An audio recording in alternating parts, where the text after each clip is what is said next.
I'm fantastic. How you doing? I am good. It's funny. I feel like we've been connected on this app for so long. I feel like we should have talked so long ago. Oh, it's always the right time.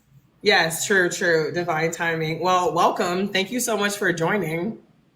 Thanks for having me. Yes, we're going to be talking all about life in Thailand, Chiang Mai specifically. Do you say Chiang Mai or Chiang Mai?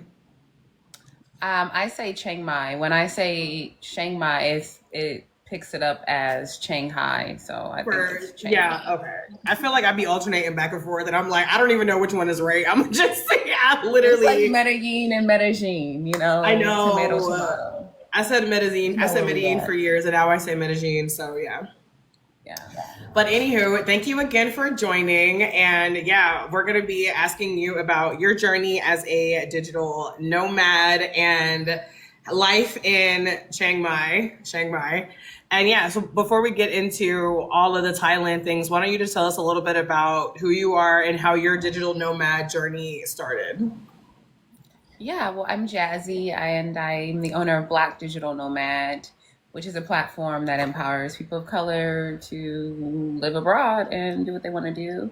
I've been a nomad for the last 8 years now. I left the US in 2017 during the first administration. Like, I was one of those people that were like, oh, yeah, if he wins, I'm leaving. And I really left. And yeah, that's how my nomadic journey started. I started in Mexico in Playa del Carmen, which I feel like is like kind of the preschool of getting that your feet wet, kind of is a safe space there in Mexico, good landing pad to leap before you leap, really. And so I started in Playa, and then I was in Asia. I went to Asia for about 4 years, in between Bali, um, Thailand, and Vietnam. And yeah, I was there the whole time. I didn't leave. That flight is long. So once I'm in You didn't Asia, go back to the US for 4 years? no, not at all. For 4.5 years, I was in Asia during the pandemic as well. So I was gonna Wow. go home, but I saw they were fighting over toilet paper, and I was like, yeah, I'm good. Wow. Okay, I didn't even know I was going to ask you this question, but I have to know, like, what was it like living abroad during the pandemic, like in Asia? It was great. They were really on top of things. Now we would have lockdowns and things like that, but then you would be free again. So it was just like being a teenager. You're on punishment and then you're off. Um, but yeah, I was in Vietnam, so it was great because there wasn't a lot of tourists in the area at all. So when we were free, I was able to discover a lot of Vietnam without tourists being there. That was really cool. And yeah, I mean, I was already living there, so they were like, "Hey, if you want to, well, you need to go home now if you don't want to be stuck for infinite or indefinite time." And so, yeah, I just stayed. It was easier for me to. I had an apartment and everything, so it's just like, why leave in the middle of Yeah. something like this? So I just stayed, and it was good. Wow. Okay. That's yeah. I know I had been abroad for 4 months, and then I got back like December 2019, and then I had like, well, travels that obviously didn't happen that were planned for 2020, but at the time I know there were like several people abroad, and it was like the opposite experience. Now they were in Asia, but I mean there were people who were like in like Croatia and like other places in Europe, and they were like, "Oh my god, like I want to get back home." So it's cool to know that in Vietnam it was kind of like it was more of a chill experience. Hi Yeah, Harlem girl. definitely. Oh, and welcome y'all. I know that normally whenever I'm live, we'd be like answering all the questions. I'm going to try to keep it a little bit more focused on the interview, but we will stop and address questions as Oh yeah, we we. can hippity hop. Yeah, exactly. I was gonna say we can kind of like we can bounce back and forth. Hey, Harlem Um, girl. yeah. So Harlem Girl wants to know how y'all make income abroad. Do you want to start, Jazz? Work. Put it on the internet.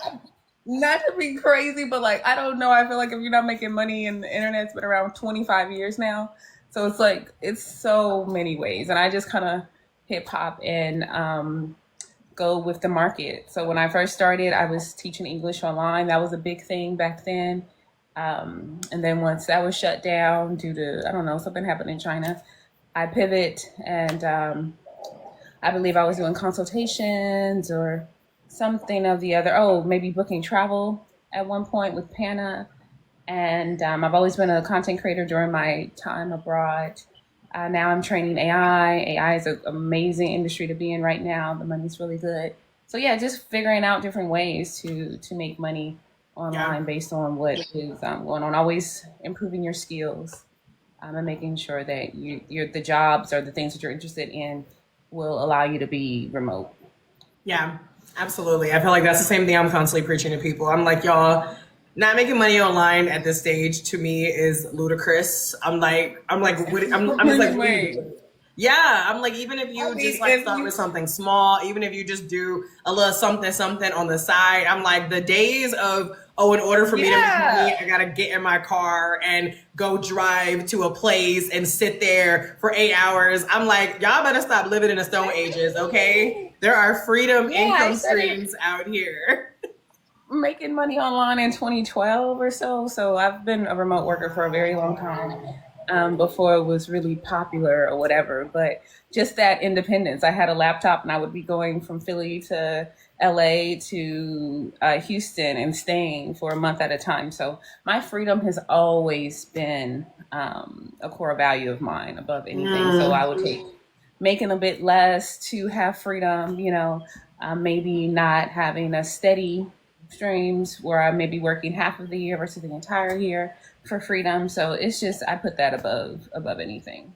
yeah, no, I love that. I think the key point there is flexibility and recognizing that, y'all, once you get a little taste, the time freedom, I'm telling you, like going back to the regular, it's just I don't know, like I mean, I can't speak for everybody, but I know that for me it's like once I got a taste of like waking up and doing what I want to do when I want to do it. And I'm not gonna lie, like yeah, there are definitely moments where you be thinking like, damn, remember you had that biweekly check, Bianca, though? Remember when you knew that amount of money was gonna be hitting, every month? But I'm like, but then when I look back and I'm like, but would you take back the experiences that you have just for that, just for that reliable stream of income? And for me the answer is no. And like similar to Jazz, I've been doing things online as well. I primarily do digital marketing, affiliate marketing, but yeah, I've been dibbling and dabbling for for some time now. But Girl, I would be trying to figure out how to sell photos of my bandaged foot online. If I were you, like, okay, girl, y'all want to see a foot? You'd be surprised. Y'all want to see a listen, toe up toe? Uh, Follow for more, girl. Listen, I'm not mad at you because I looked into that too. And my biggest problem with that is I was like, oh, this is just as much work as content creation. So It is. I was It like, you is. know what? This I was is gonna still sell my farts content online. I was creation. like, ooh, this is a lot. Exactly. I was like, Bianca, if you still got to be getting photos and showing up, I was like, you might as well just keep doing what you were doing. But yeah, listen, y'all, where there is a will, there is a way. So I know you said that you said you started off in Mexico and then you left off on Asia. So I just want to make sure we didn't miss any of the countries that you were in, or that you've been in Yeah. since After living abroad. Asia, I went back to Mexico. Oh, pardon. Yeah, I went back to Mexico and then I did South America for a few years. I think I was in South America for 3 years. And I did Colombia and Peru. Okay. Oh, I didn't know you lived in Yes. And then I was in Peru. Alaska for the summer. And now I'm back in Asia. Yes, just out here living the life. I'm here for it. So, out of all these places that you've been, like, what has been your favorite? Which I know is I kind of don't like when people ask me that question, but so I'm being a hypocrite asking you. But but when you think about like the place that has really just like left you with the best memories, like, what do you feel like? What place is that and why? Well, I think because I go to every place intentionally, I have favorite moments in all of them. Like, I don't have a favorite place because it's like, oh, I'm literally being like, oh, I want to go here and do this. I want to go here and do that. So, all of them have been amazing. I've learned so much. I do a lot of different holistic modalities in different places. So, from studying chakra healing and Bali and cacao ceremonies in Mexico and here and sound bowls and yeah, ayahuasca. So I've just enjoyed the entire journey really, and Yeah. I've grown in every place that I've been as well. Mm. And I'm currently in Chiang Mai, Thailand. I love that. I love that answer because I feel like sometimes social media, if you pay attention to like what everybody is saying, is like what's popular, or like, well, this is how you're gonna grow, and this is like the hook, and this is like the clickbait. I feel like sometimes I personally struggle with that because people will ask me that question. They're like, oh, what's been your favorite? Or my favorite is when they say, well, what's better, Colombia or Thailand? And I'm like, there's no such thing as what is better. I had amazing experiences in Thailand. I met dope ass people in Thailand. I'm having amazing experiences in Colombia. I meet dope ass people here. I'm like, they gave me different experiences, and I cherish them all. And unfortunately, that's not the sexy answer that a lot of people want to hear. They want us to say, well, Thailand is better because of this. Colombia is better because of this. But the fact is, y'all got to just stop watching us online and get out there and see for yourself. You got to get out here and have these experiences for yourself, because then you'll see, like, it's not about comparing countries. It's not about favorites. It's about living intentionally in all of them at the end of the day. Right, right. Oddball, again, I have a platform, Black Digital Nomad, so I do consulting, and then I also train AI. So I work in AI right now.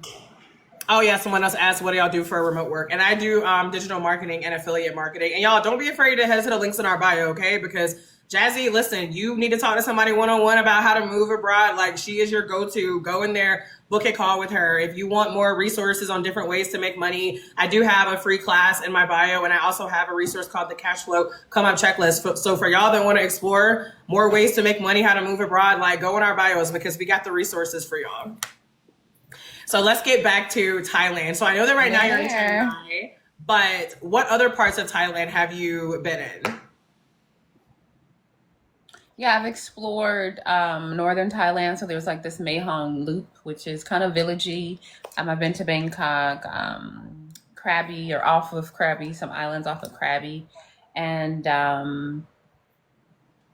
where else? That's about it as far as inside of Thailand. And then I've lived in Vietnam for 2.5 years, so I've explored a lot of Vietnam, and then Laos, Burma. I've not been to Cambodia yet. I do want to check that out. Hopefully they'll settle their borders soon. But yeah, I love Thailand. I feel like the food's really good. I do enjoy the culture. And also, as a student of mindfulness, it's a great place to be, to expand your mindfulness practice. And yeah, it's affordable. It allows you to live very comfortably. The massages are great. I mean, I get massages weekly, and it's less than people's home bills. And so, yeah, just holistically, it's a place for me, and it feels aligned. I feel very safe here, which is a big point for me. After leaving South America, it's quiet. And yeah, people are kind, and they have a 5-year visa. So at this point, it's like, okay, where can I go? Where can I stay? Because again, 3 months passes very quickly, y'all. The 6 months passes very fast. Even a year, you'll look up, and a year has passed. So I'm like, that's how I was in Colombia for a while on their digital nomad visa, and then here they have the destination visa. So that's what is more of a draw for me now is the visas. Yeah. Yeah, no, and I love. That's not too far for me. I know people who teach there.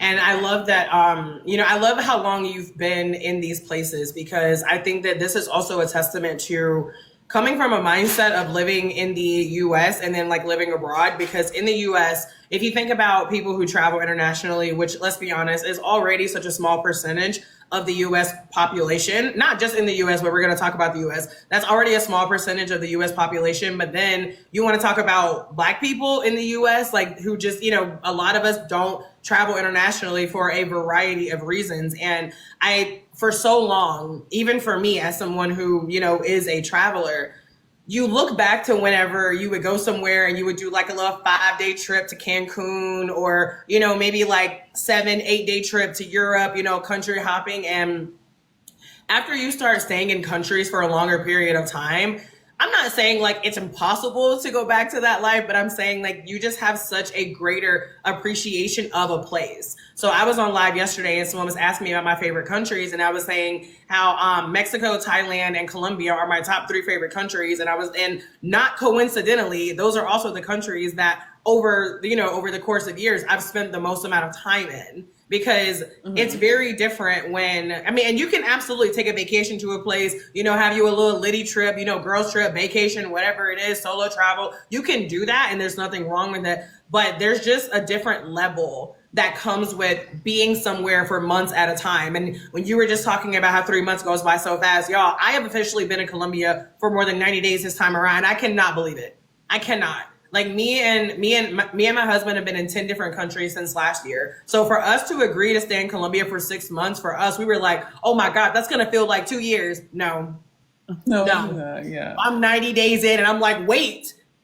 I'm not, I'm like, I feel like I'm still like just getting settled. I'm like, I just bought a slow cooker. We got like a house cleaner here now who comes every week. I'm like, I done found like a new nail lady. I'm like, no, like it goes by so quickly. So I recognize that not everybody can just be like, okay, tomorrow, I'm going to go be in this country for a month or 2 months or years or whatever it is. But I always try to encourage people, listen, before you leave this earthly realm, even if you're not going to live abroad, at least give yourself a slow travel experience. Because like I'm literally hearing like Jazz talking about all these places she's been and like northern Thailand, and I'm like, dang.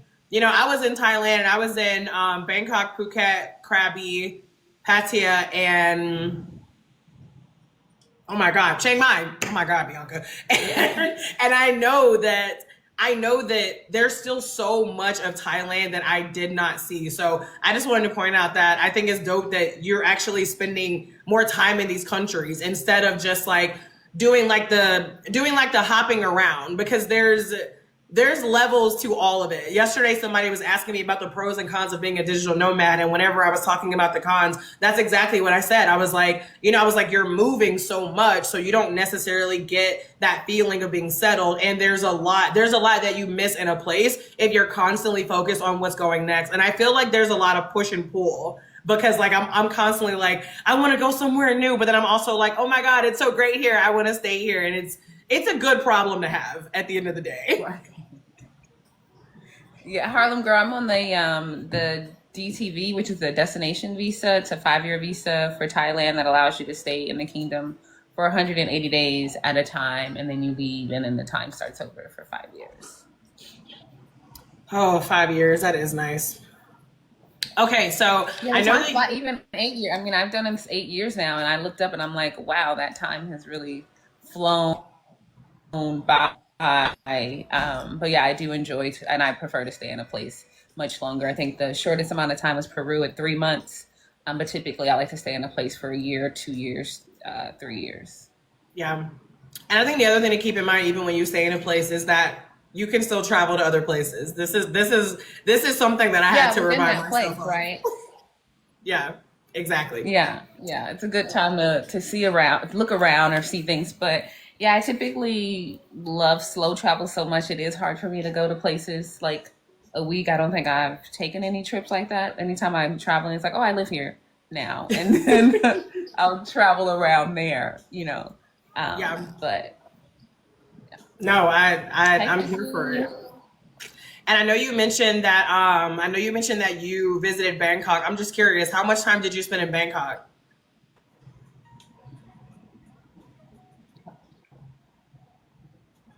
I've only been there a few times. Like I'm a stand-up comic, so I'll go there for shows.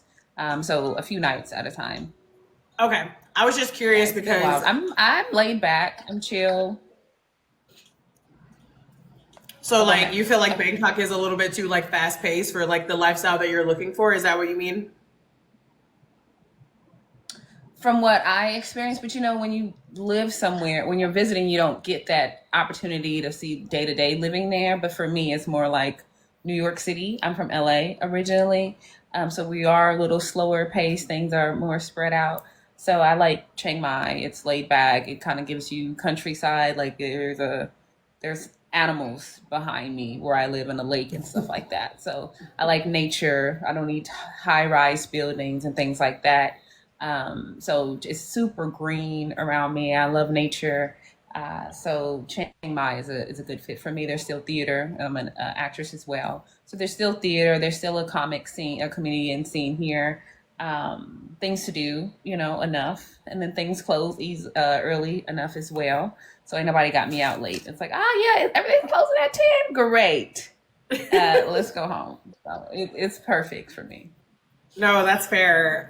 The reason I asked is because a lot of times I hear people say like, I want to go to Thailand, I want to go to Thailand, and I'd be like, what part of Thailand? Because even like the places that I went, and even though I was in Bangkok the longest, I would say Bangkok and Phuket the longest, but primarily Bangkok. And I remember thinking, and I'm like polar opposite of you, because I remember thinking that I was gonna go to Bangkok, and we literally had our reservation for 5 nights. We were like, all right, we're gonna go to Bangkok, and then like we're moving like to the beach. We ain't gonna be here, and we actually ended up falling in love with Bangkok. So I never grew up in a city. I never experienced city life until I left the United States. Like that was just, it was not a thing for me. And I feel like that's something else that a lot of creators don't necessarily talk about in terms of whenever you're living abroad, how to choose a place, not just a country, but really narrowing down to like a city or a town or like a province that's going to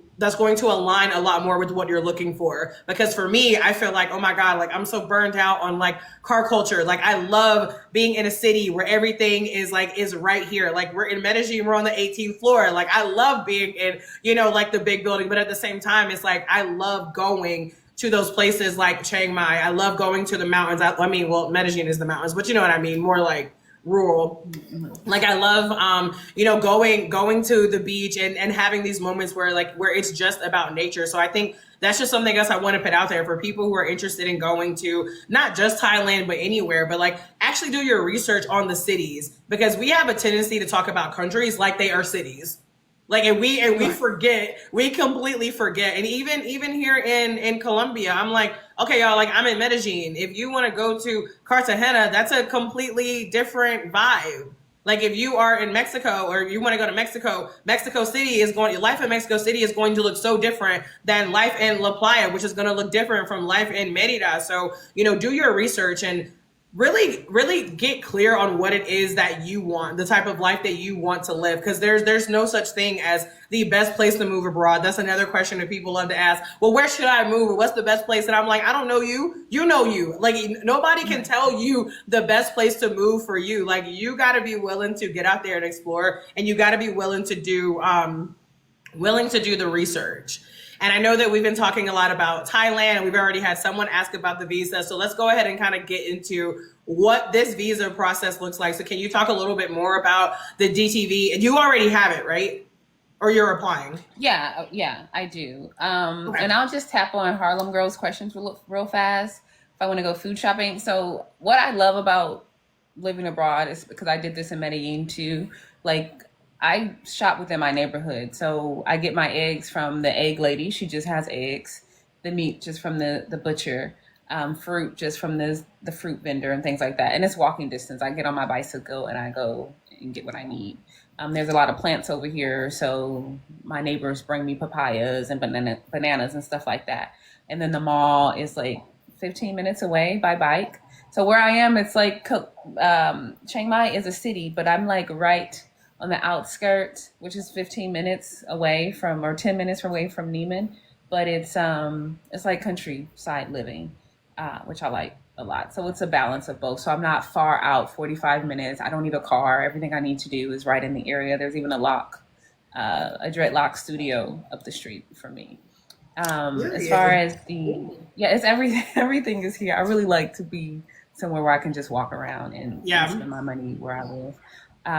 But the DTV visa is a very straightforward process. I feel like it's an even easier visa because I was processing them for Colombia as well, and it's easier than the Colombian visa right now.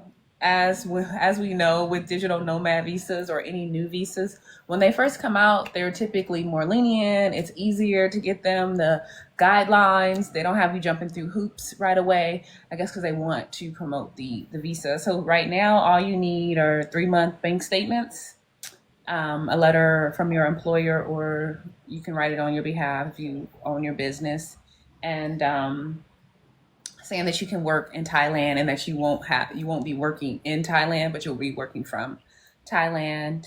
Bank statements must show that you have 500,000 baht in your account, which is around $17,000 USD.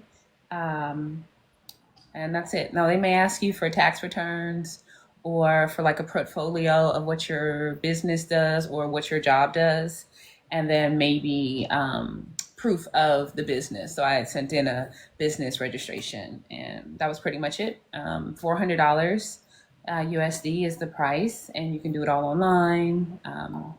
And it took 4 or 5 days or so. I know it was under a week for me to get my visa from the beginning to the end process. What? Did you just say 4 to 5 days? Yeah. Mm-hmm. Yeah, it's Okay. quick. That is that's No, you incredible. must be outside of the kingdom though. So that is one thing. You cannot apply while you're here in Thailand. But yeah, if you're outside of the country, it's quick. Yeah, I see. I definitely see a lot of people online who go to Vietnam while they are, but it didn't dawn on me that it was literally like, oh, they're going to Vietnam for like a week and they come back and they have the visa. Like that is so fast. But I want to confirm one of the things that you mentioned earlier. Okay, so you said you have to have like the bank statements, and you said 500,000 baht. So you mean you have to, and you said like 17,000 USD. Is that right? Yeah, 17,000 USD over the 3 months. Okay, so you need to have made that over the last 3 months. Is that right? It needs to just show as a balance in your account. It doesn't have to be deposited in those, but you do need to show a balance of at least $17,000. Okay, so then you need $17,000 in the bank. Is that right? Yes. Okay, Yes. got it. Okay. Wow, I still can't believe it's that fast. And I know that you mentioned it's a lot easier than the Colombia digital nomad visa. I know we're primarily talking Colombia about visa used to Thailand. be easy. I got You said mine what? and I've done, I think Michelle's, it took a day. Hers was the fastest I've ever done. And it was like a day or two. Like she got hers super quick. And this was in the beginning though. This was 3 years ago Yeah. when the visa first came out, right? 3 or 4 years ago now, because I think the 2 years is up. But yeah, um, they changed. So that's why I'm like, hey, if you guys do want to get your visa, get the DTV visa. It's great. And that you still do have to do the visa runs, but you know that you're going to get in. Like I've been here for a while or lived here before. And so people that have been here a while have been doing the visa runs back and forth. And then sometimes they couldn't get in anymore. Like they would have their whole life here. And one day you do a visa run and you got to keep on running. So this is a good way to know that you'll be let back in. So even when you have the DTV, you still have to do a visa run? Did you? You need to leave the country every 180 days. Yes. Oh, I did not know that. Is that just for Thailand? Or like was the Colombia one like I don't know. I thought that if you had a visa, Well, that every visa is literally you different. never So have to Colombia is leave. different, but yeah, every country's visa is totally different. So don't compare them. But yeah, with Colombia, you did not have to leave if you were there. If you got the visa for 2 years, you were good. But here, it's 180 days, and then you have to go. But if you're not on the visa, you have to leave every 90 days. So that's the big Okay. difference. Okay, but basically you're saying like it's super easy to get when you have the DTV, it's always easy for you to just get back in for 5 years. Yes, and you can also go to the immigration and extend it one time without leaving the kingdom. So Okay. you can extend it inside the country. But people tend to just go to another country because there's so much to Yeah. see around Yeah. here. I mean, yeah, that's what I was gonna say. I was like, honestly, going 6 months without traveling to me already sounds like very sad. So like Yeah, it's like I'm happy to I'm you're happy gonna to leave in leave. between then. Yeah, yeah, and especially flights like in Asia, especially if you're staying in like Southeast Asia, like I mean, quick flight to Vietnam to Malaysia, Cambodia. Yeah, so no, that makes sense. Okay, and like I said, well, earlier when we were talking about, or when you were saying that it's a lot easier now than the Colombia visa, because I know that that is a service that you offer as well. Can you tell us a little bit more about how to get the digital nomad visa in Colombia? Yeah, so Colombia has a digital nomad visa as well. They do require less money in the bank, so you only need to show an income of about $1,800 in the bank um, for 3 months, and you'll need a letter from your employer saying that you can work remotely, health insurance, and you now need a background check. So making sure you have that background check before, and then they've also asked for Oh, you have to get it apostilled and then translate it into to Spanish. So, I mean, it's doable, especially if you're outside of Colombia. But yeah, that background check, and then they're not approving as many. Like we're seeing approvals, I think like maybe 70% approvals then, and now it's about 30%. They also have the retirement visa though, and you don't have to be a certain age to get the retirement visa. So if you are ex-military or you know, and you're retired military, I should say, pardon. Um, but you're in your 35, you can get the visa as long as you're making, I think, $1,200 a month with the retirement visa. So we're seeing better approvals with the retirement visa right now. Wow, from 70% to 30%. That's a big drop. And if you Yeah, it's are a huge jump. and what happens if you get denied? Like, are you allowed to reapply, or is it like, no, you can't apply for a certain amount of time? You if you are so sometimes they'll do like a just unadmitted, like the where they didn't give it to you. I mean, you can reapply. You have to pay over again, and then other times they'll do it unadmitted, where you or they call it something different, but you can't apply for 6 months um, again. So yeah, Will they always give and you no, a you don't reason? have when you do the visa run, you can be gone for 15 minutes and get back in. I know people who 15 minutes. go to the house and then they come back. If you are here in Thailand. And for the 1800 that you mentioned for Colombia, is it 1800 a month, or is it 1800 at the time in the bank at the time that you're applying? It needs to show deposits of $1,800 per month. For the last 3 months. Hmm. Okay. Okay, got it. And then Yes. for the people who So don't you know should be what like making that. That's the require, and it needs to be on your letter from your employer too. So the requirements is a monthly income of $1,800, and you have to show 3 months um, proof of that. okay. And then for the people who don't understand like apostille documents, can you explain a little bit more about what that is? Yeah, so it's basically just something being notarized, but the notary is approved in another country versus just state to state or city to city. Basically, yeah, it's just international notary kind of thing. Okay, got it. And then what about if you are applying with what about if there's like children or like a spouse, or with visas, is it like, okay, only one person needs a visa or everybody needs a visa? And I know that, and you can talk about it for Thailand or Colombia. I'm just curious. Yeah, with both you can do what they call beneficiary. So for you, for example, if you wanted to do the visa, we could get your husband under you, under your visa, or vice versa. If you had children, you could also apply for the visa. You get approved, and then we add your spouse and children to the visa. Same with Thailand.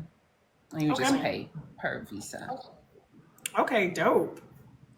I just make sure we didn't miss any comments. I know you answered the visa run. And Harlem Girl said, do you have to be a certain age for the retirement visa in Thailand? Yes, you have to be 50 years old. Yeah, that's really Which dope. a lot of people do visas for. It's really dope they have the beneficiary option. I mean, I don't have kids, but I know a lot of people with kids ask me about moving with them, etc. So it's nice that you're able to do that. I mean, as y'all can see, like I said, Jazzy knows what she's talking about. Okay, look, I promise you, if me and my husband get to a point where we're like, okay, we are staying in one spot. I tell people all the time because they're like, well, should I hire somebody? I'm like, I am. I am not trying to figure that shit out by myself. I am 10,000% outsourcing this. So, Yeah, it's um, always good to get someone who knows because the things that you will get denied for have been, I mean, people have been denied because, for example, putting the dates into the system, they'll put a lot of, in different countries, they'll do the date first, then the month, and then the year. And people have been denied because they didn't realize that and switched it up. And there it is. And for Thailand, especially, you have to pay the $400 up front before you know whether you're approved or not. And that's what it costs. So even if you're denied, they got your $400. So you want to make sure that you're not making small mistakes. So there's no, let me speak to the manager or nothing. It's like, girl, that's it. yeah. And the way that you help people, so let's just talk a little bit about your services. So let's say I come to you and I'm like, Jasmine, I want to stay in Thailand. Like, how are you? Like, what exactly do you do to help people with the process? So whether you want just a consultation to make sure that your documents are in order before uploading them yourself, offer consulting for that, or the entire process where you may want someone to just do it for you, upload, gather your documents, and upload them for you, or yeah, those are the two actually. I'm just thinking of Okay. going So into more done, so kind of questions, but like yeah, done whether with you want you someone and to then just done look at the for me. paperwork or do it for you, the entire process. Okay.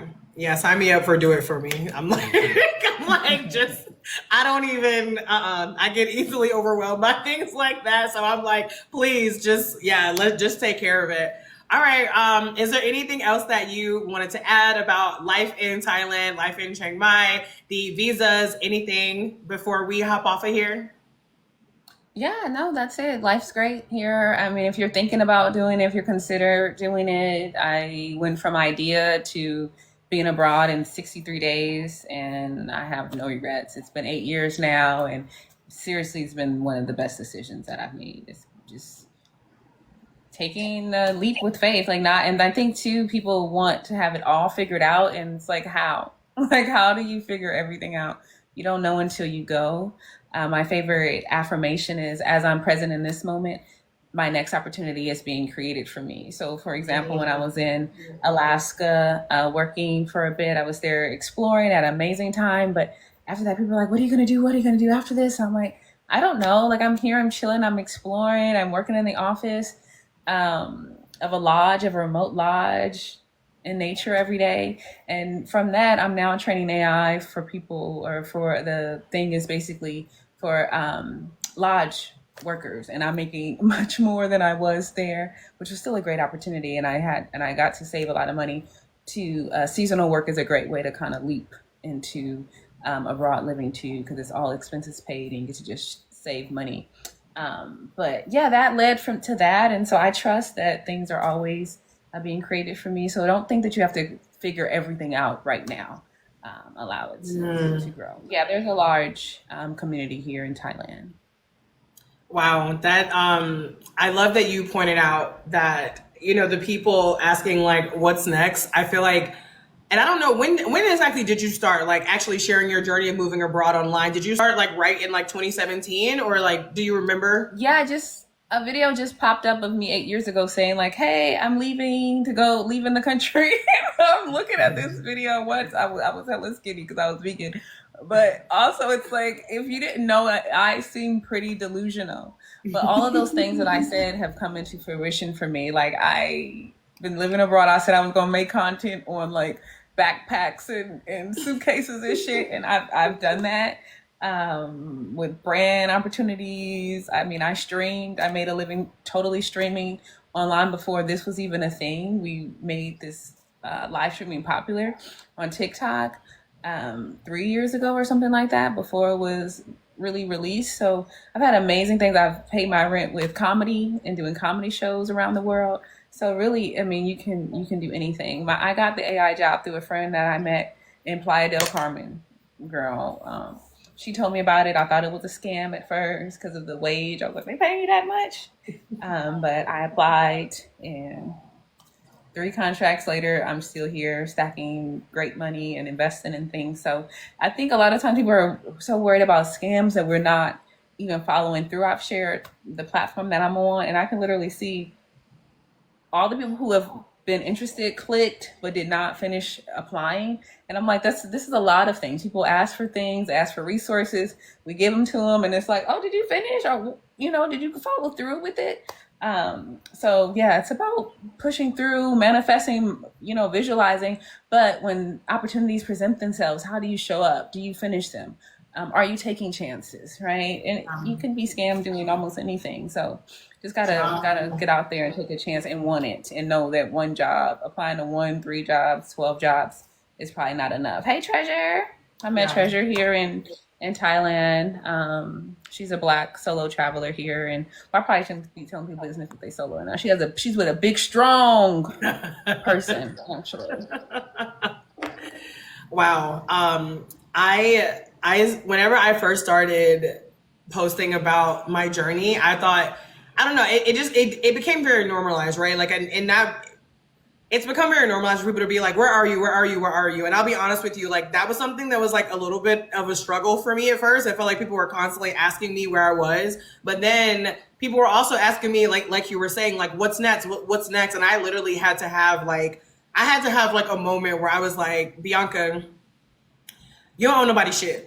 Okay. I was like, you don't owe nobody shit, because I literally remember there was like a couple of places where I said I was going and people were like, I thought you were going to be here, or you said you were going to be here. And I remember like literally being like, Bianca, you and Mel is my husband. I'm like, y'all decided that y'all are going to be flexible. I was like, that was our number one rule. We're like, we're going to stay flexible. We're going to be where it makes sense for us to be in the moment. And if that changes and we change it and we change, then it is what it is. So I love that you said, like, you know, when you were talking about the people are like, you know, what's next? And you're like, you know, like, we'll see, because that's so polar opposite than the way most of us are raised. And listen, y'all, I told y'all, my whole life, I've been very type A. I got Capricorn moon. Listen, like, I am planner, structure, control. Like, I need it. And living this life truly has taught me that there is something so beautiful in just allowing things to unfold and to just trust and to just trust that wherever you are is where you're meant to be. And what's next, you don't have